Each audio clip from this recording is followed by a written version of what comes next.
আজকে বিশাল একটা ভূমিকম্প অনুভূত হলো। কোরআনের আলোকে জানতে চাই যে কি ধরনের অপরাধে লিপ্ত হলে এই ধরনের আযাব দেন আল্লাহ রাব্বুল আলামিন। প্রথম কথা হলো যে ভূমিকম্প বা কোনো ডিজাস্টার হলে, কোনো দুর্যোগ, প্রাকৃতিক কোনো দুর্যোগ হলেই যে সেটা আল্লাহর আযাব হিসাবেই সবসময় আমাকে ট্রিট করতে হবে, ধরতে হবে, এটা জরুরি বা আবশ্যক না। আমাদের বেশিরভাগ মানুষেরই চিন্তাধারা হলো যে কোনো অসুবিধা আসলেই সেটাকে আল্লাহর আযাব হিসাবে আমরা চূড়ান্তভাবে নিরূপণ করি। কোনটা আল্লাহর আযাব, কোনটা আল্লাহর আযাব না, এটা নবী রাসূলরা থাকলে তারা নিরূপণ করতে পারেন। যে কোনো বিপদ আপদ, যে কোনো মুসিবত আল্লাহর পক্ষ থেকে পরীক্ষা হতে পারে, আবার আযাব হতেও পারে।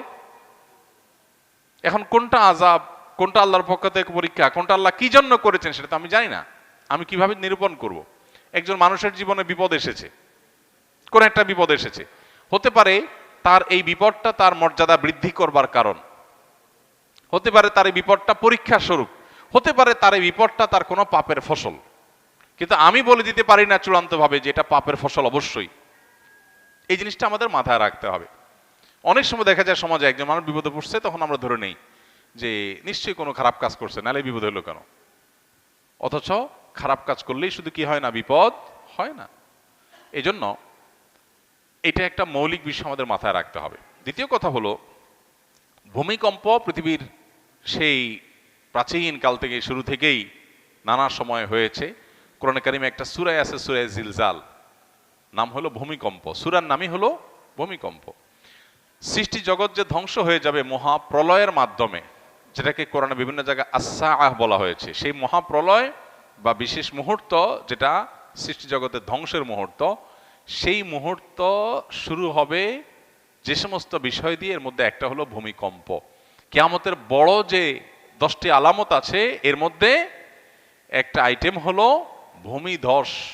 একটা পূর্বে একটা পশ্চিমে মহা বড় ধরনের ভূমিধস হবে। আবু হুরায়রা রাদিয়াল্লাহু তাআলার একটা রেওয়ায়েত আছে, যে রেওয়ায়েত থেকে বোঝা যায় কিয়ামতের আগে এমন ভূমিকম্প হবে যে পৃথিবীতে মানুষের থাকার মাথা গোঁজাবার কোনো জায়গা, কোনো ঘর খুঁজে পাবে না মানুষ, সব পড়ে শেষ হবে, অর্থাৎ সিস্টেম ভেঙে পড়বে। তো ভূমিকম্পের বিভিন্ন রূপ আছে, তবে কিয়ামতের কাছাকাছি সময়ে হাদিসে আসছে ওয়াতাকসুরুজ জিলজাল, ভূমিকম্পের পরিমাণ কিয়ামতের কাছাকাছি আসলে পরিমাণে বাড়বে, মাত্রা বাড়বে। এর বৈজ্ঞানিক বিভিন্ন ব্যাখ্যা আছে, কেন হয়, কি জন্য হয়।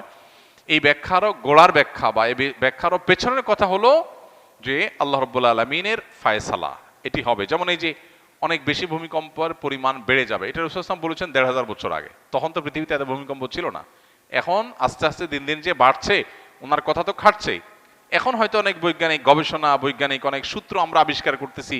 হ্যাঁ, প্লেটের পরিবর্তনের কারণে, এটা সেটার কারণে আমরা বলতে পারছি যে ভূমিকম্প হচ্ছে। কিন্তু নবী সাল্লাল্লাহু আলাইহি ওয়াসাল্লাম যখন বলেছেন, তার কাছে কোনো বৈজ্ঞানিক গবেষণার কোনো ফলাফল ছিল না, কিন্তু সেটা খাটছে অক্ষরে অক্ষরে।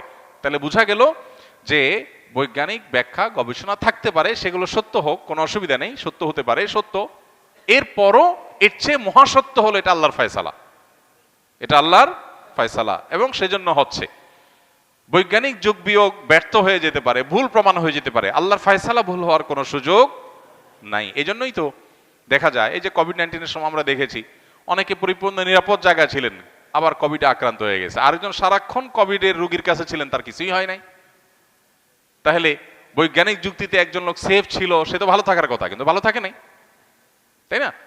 এই জন্য আল্লাহ রাব্বুল আলামিন কি চাচ্ছেন সেটাই বড় জিনিস। আমরা বিভিন্ন কারণ আবিষ্কার করতে পারি, ডেফিনেটলি সে কারণ আবিষ্কার করব, সতর্ক থাকবো, বোঝার চেষ্টা করব, এগুলো কোনো সাথে কোনো হাদিসের কন্ট্রাডিক্টরি নেই। কিন্তু বিশ্বাসের জায়গা হবে সেটাই যেটা আল্লাহ তাআলা ফয়সালা করে রেখেছেন। এই জন্য ভূমিকম্পের এই সমস্ত পরিস্থিতিগুলো আল্লাহ তাআলার আয়াত, আল্লাহর নিদর্শন সমূহ বলতে পারি। আল্লাহ তাআলা কোরআনে কারিমে বলেছেন যে আল্লাহ তাআলা যে নিদর্শন নাজিল করেন, সেই নিদর্শনটা মানুষকে সতর্ক করবার জন্য নাজিল করেন। অতএব আমাদেরকে সতর্ক হতে হবে, এবং এই সমস্ত ভূমিকম্প আমাদেরকে সতর্ক করে যে আমরা যে কোনো মুহূর্তে দুনিয়া থেকে চলে যেতে পারি।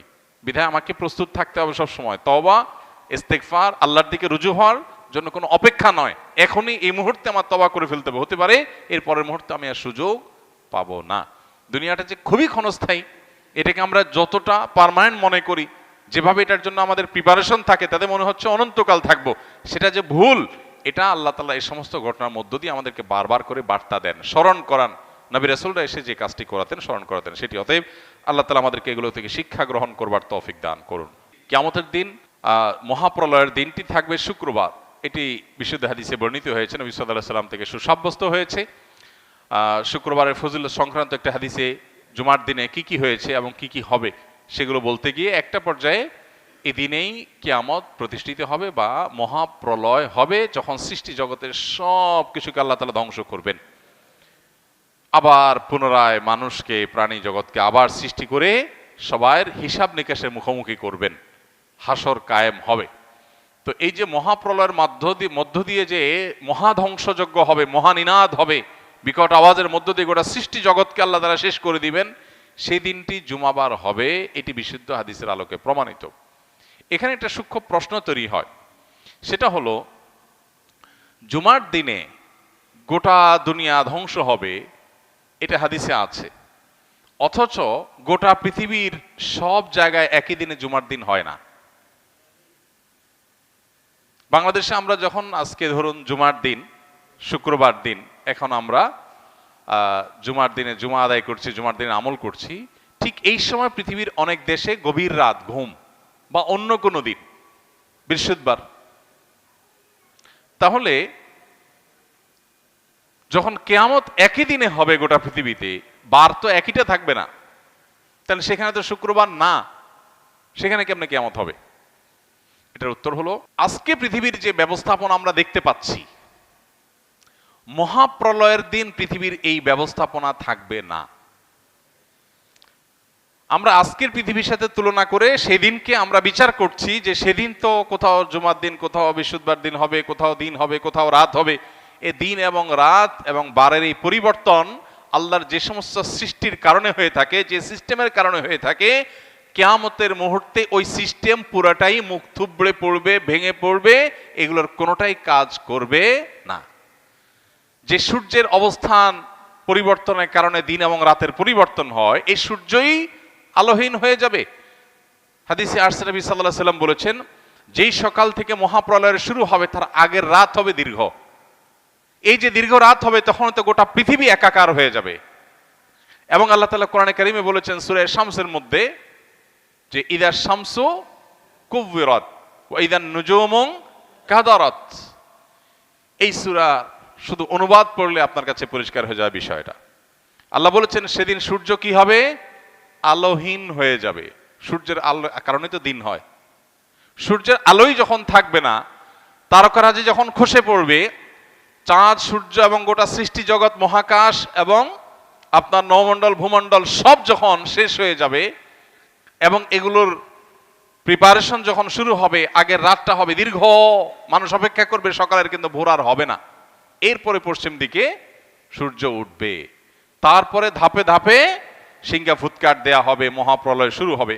তাহলে বোঝা গেল মহাপ্রলয়ের সেই সময়, সেই মুহূর্ত, সেটা আজকের পৃথিবীর যে সিস্টেম আছে এইটা হুবহু তখন থাকবে না, বরং তখনকার পৃথিবীতে আজকের সিস্টেম যেটার উপরে দিন রাত নিরূপণ হয়, গোটা পৃথিবী যেভাবে আপনার এক এক অঞ্চল, এক একটা সময় আপনার আমরা পাই, এই পুরো সিস্টেমটাই তখন মুখ থুবড়ে পড়বে। অতএব এটার সঙ্গে মহাপ্রলয়ের সেই সময়কে তুলনা করা যাবে না।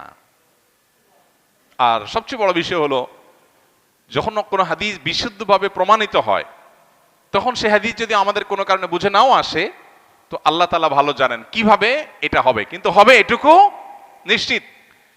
আমার বুঝে নাও আসতে পারে, না আসলেও আমার ঈমানের জায়গা হলো যে হাদিসে নবী সাল্লাল্লাহু আলাইহি ওয়াসাল্লাম বলেছে এটা হবে, তাহলে হবে।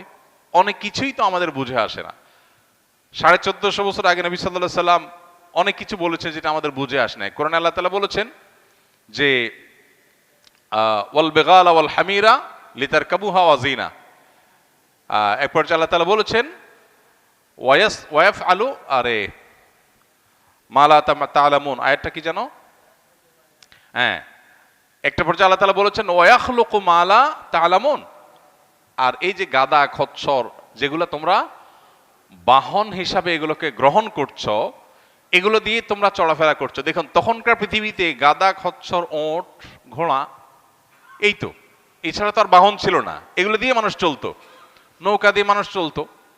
আল্লাহ বলছেন ওয়াখলুকু মা লা তা'লামুন, বাহন হিসাবে আরো অনেক বাহন সৃষ্টি হবে যেটা তোমরা জানো না। তাহলে এখন সেই বাহন, বাস, ট্রাক, বিমান, বিভিন্ন রকমের বাহন তৈরি হয়েছে কি হয় নাই? 1450 বছর আগে আল্লাহ তাআলা যখন এই আয়াত নাজিল করেছেন, তখন কি সাহাবীদের কাছে এটা পরিষ্কার ছিল? তারা তো দেখছেন যে ঘোড়া, গাদা, খচ্চর, ওঁট, এই তো নৌকা, এগুলোতে তো মানুষ চড়ে, এগুলোই তো বাহন। আল্লাহ বলছেন ওয়াখলুকু মা লা তা'লামুন, আরো অনেক বাহন তৈরি হবে, আল্লাহ সৃষ্টি করবেন মানুষের মাথায় সে বুদ্ধি, বিবেচনা, জ্ঞান দিয়ে পৃথিবীতে বহু বাহন আরো হবে যা তোমরা এখন জানো না। এরকম কোরআনের বহু বিষয় যখন নাজিল হচ্ছে তখন বুঝে আসে নাই। সাহাবীরা তো বলে নাই না মাথায় ধরতেছে না, মানলাম না, তা তো বলেন নাই। অতএব কোরআন বা সুন্নাহ যদি কোনো কিছু বলে, সেটা যদি কোরআন সুন্নাহর কথা হিসাবে সুসাব্যস্ত হয়, তাহলে সেটা ক্লিয়ার, আমার বুঝে আসুক বা না আসুক। আল্লাহু আলাম।